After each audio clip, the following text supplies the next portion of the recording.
Good afternoon, everyone. It's 1:04. I'd like to invite everyone to our meeting today. First, I'm going to do the territorial acknowledgement.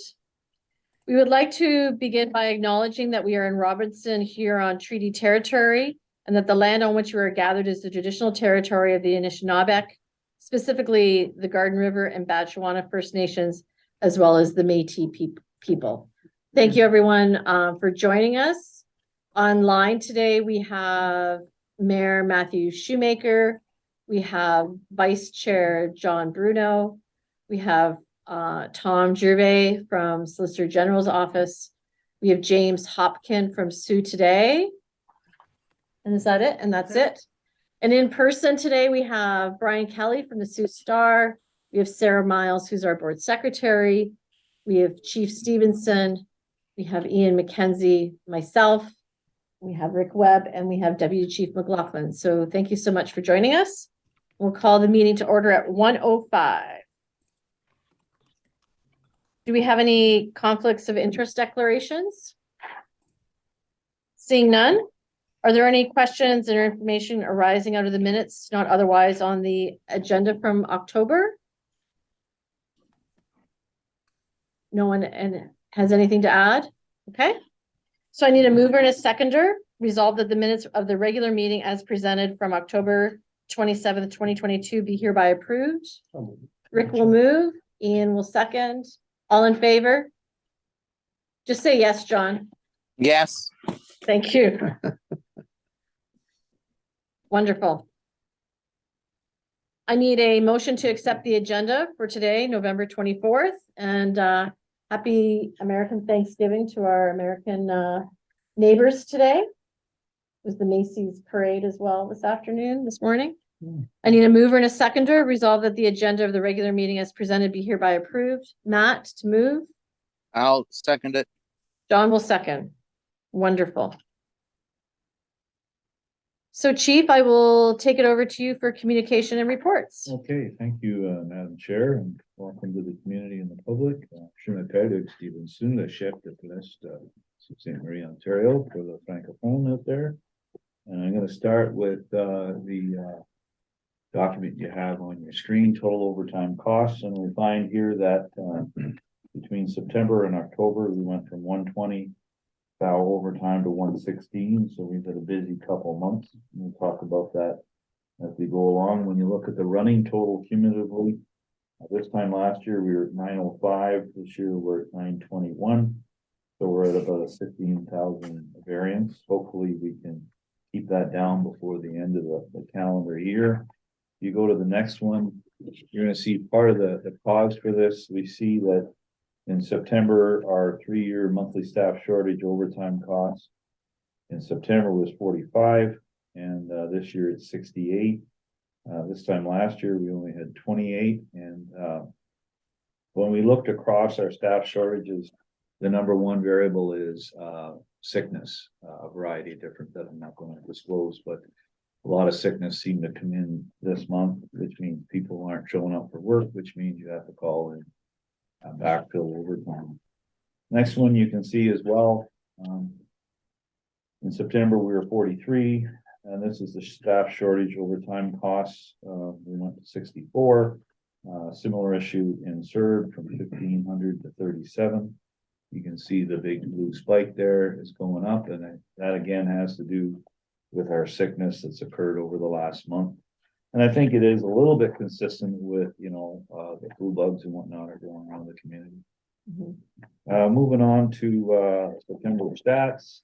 For the sake of argument, I'm going to take you right to the cumulative one, because it's a better reflection of where we sit today compared to this time last year for the year stuff. And it's a pretty good news story. If you notice, we're down about 3%, which is insignificant when you look at 25,385 to 24,676.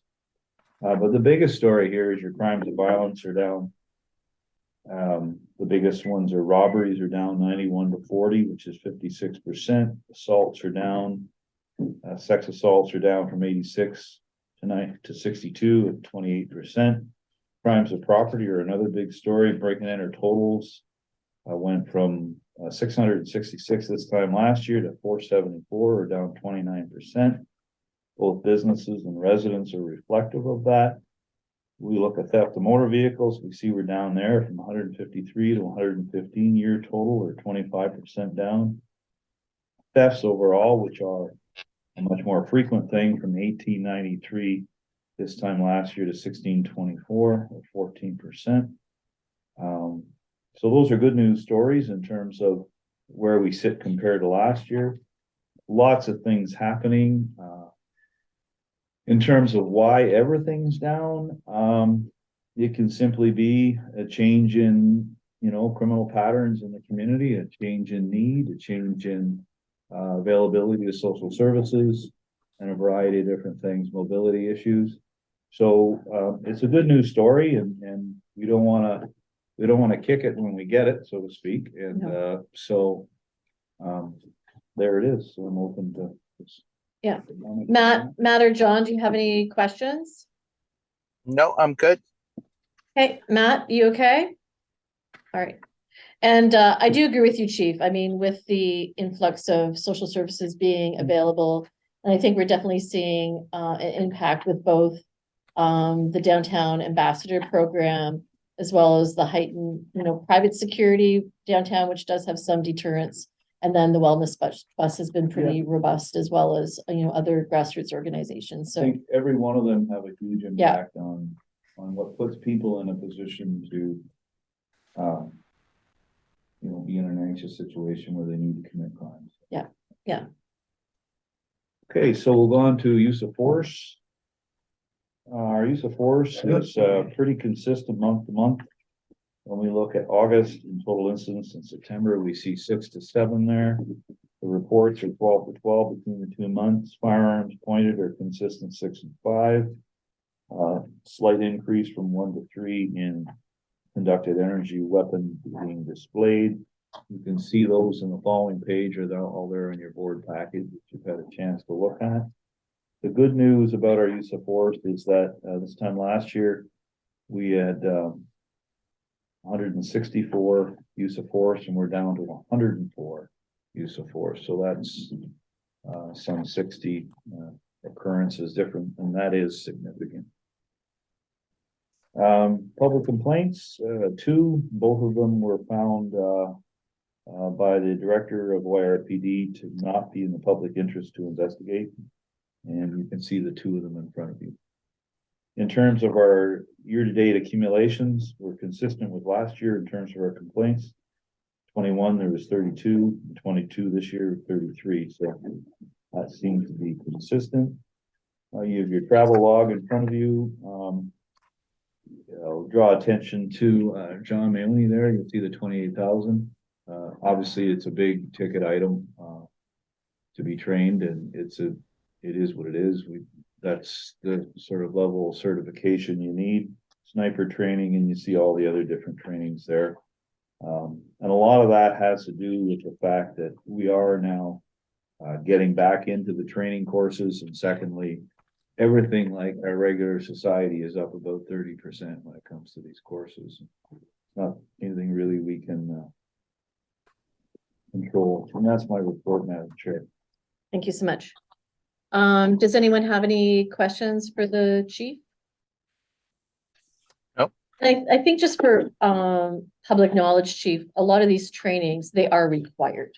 They're all under the Police Service Act. It's under your adequacy and Yes. requirement. You can't be a police service unless people are qualified to perform those roles. Yeah, thank you so much. All right, under new business, I just have 2 things. I wanted to congratulate and highlight Chief, Deputy Chief, and Lincoln. I'm sure you had a big role in this, in the Not in My City campaign. I've received some communications, very positive concerning this. People are noticing it, especially out by the airport. I mean, it's not human trafficking is not something to be taken lightly, and it's definitely the exposure has been noticed, and people are taking notice. So kudos for being part of that, and initiative. I think it's really important. I remember when I was at the in North Bay for the Northern Ontario Municipality Conference, the Ontario Northlands gave a presentation on human trafficking. So I think it's important for all of us to know, but thank you so much for being part of that.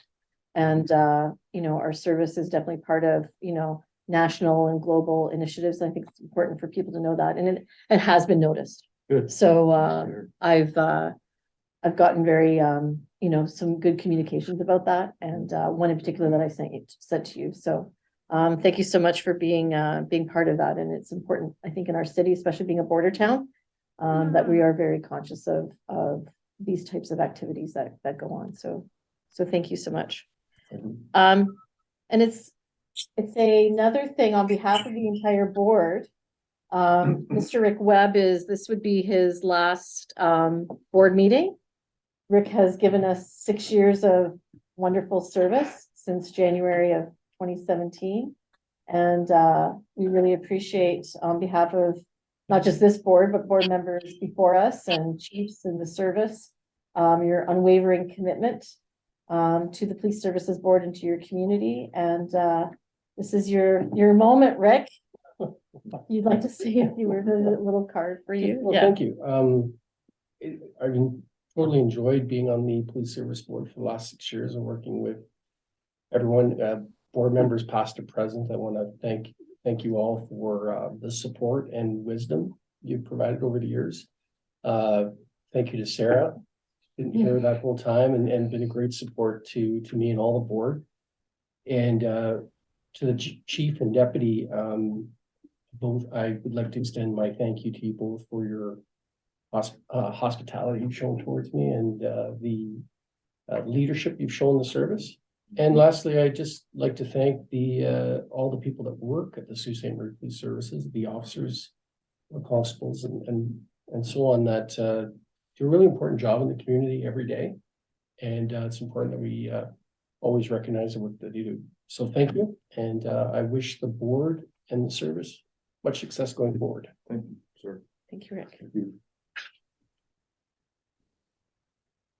Does anyone have anything they want to add for Rick? John? I do. Rick, congratulations and thank you so much for all of your years of service. I think you and I have probably been there one of the longest people. So you have contributed very well to our community. The community owes you a gratitude for being on a board and with the ups and downs of boards as well. But we thank you for helping out in the negotiations and all the committee works, the many hours and the questions that you asked and all the phone calls that we went through. I do want to commend you for all of that. And again, the city owes you and the people owe you as a big debt of gratitude for all of your work. And I look forward to seeing you in the future in other endeavors. Thank you very much. Sure. Thank you. Mayor? Lisa, yes, thank you. I'd just like to say this is the second board I've been on where Rick's been a staple of it. I was on I don't think he was actually a member of the Sault College board, but he was there often enough as a staff member that we got to know each other. And I've been now on the police board for just about a year with him. His insights are always appreciated. His commitment to the board is unwavering. And thank you, Rick, for your service. Enjoy having just one job to do. Thank you, Mr. Mayor. He's officially still here till 12:31, so we can just bulk him with a bunch of meetings. Ian? Well, it's been a pleasure serving with you, John.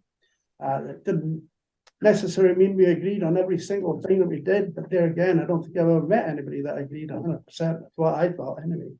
And but I think you've been a stabilizing force on the Police Services Board. You bring in a canny interpretation and review of what's going on, and very well respected comment. So I wish you all the best. I don't think you'll be unemployed too long as far as your contribution to the community goes. I'm sure you'll find 2 or 3 other elements where you will become involved again. Take care and God bless. Thanks, man. Thank you. Chief? Yeah. No, I think, Rick and you and I have had lots of conversations, over the years and your expertise in human resources management has been critical to this organization, both at a board level and at a chief and deputy level, where you've done it, you run it for a large organization, successful organization in our community. And I know every time you added things to our discussions, it's always been from a position of knowledge and experience, and that's hard to lose off a board. And I know you're always there for a quick phone call in terms of this, that, and the other thing that comes up. And I want to personally thank you for everything you did. And I know your heart has always been there. Thanks, Chief. Yeah. Thank you. Yeah, and I just want to add, you know, Rick's commitment hasn't just been, you know, our once a month board meeting. Rick was very integrated into bargaining, which takes countless hours. So your amount of you know, equity that you've put into this organization is very recognized, and not many people would have done it for the duration that you have. So thank you so much. And yes, enjoy just having your one job at Sioux College. But I've got your number. Yeah. So thank you so much, everyone. A bittersweet goodbye. Our next meeting is January 26, 2023. And I can call adjournment at 1:20. I need a mover and a seconder to adjourn. Matt? Rick? The regular meeting is adjourned, so now that the board can enter into the caucus meeting.